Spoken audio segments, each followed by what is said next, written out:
Viral di media sosial kisah seorang pria ditinggal sang istri untuk selamanya. Dalam video yang beredar, sebelumnya tampak sepasang kekasih yang melaksanakan ijab kabul di rumah sakit. Mempelai pria terlihat duduk di bawah bersama penghulu, wali dan para saksi. Namun, mempelai wanita terbaring di ranjang rumah sakit karena tengah menjalani perawatan. Kisah ini viral setelah videonya diunggah di akun TikTok @baskoro_wicaksono. Diketahui, pengunggah adalah pria dalam video tersebut. Sayangnya kebahagiaan Baskoro Wicaksono dan sang istri tak berlangsung lama.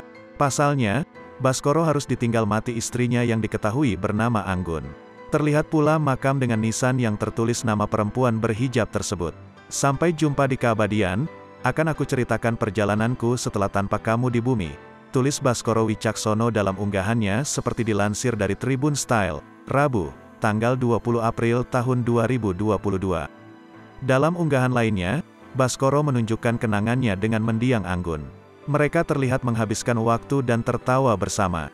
Baskoro kemudian mengunjungi makam Anggun sambil membawa bunga matahari. Hari ini hari ke-8, aku udah harus berangkat kerja lagi. Aku tinggal dulu ya, nanti aku kesini lagi sore sebelum lebaran, aku bawain bunga matahari insya Allah. Bye Anggun, tulis Baskoro Wicaksono.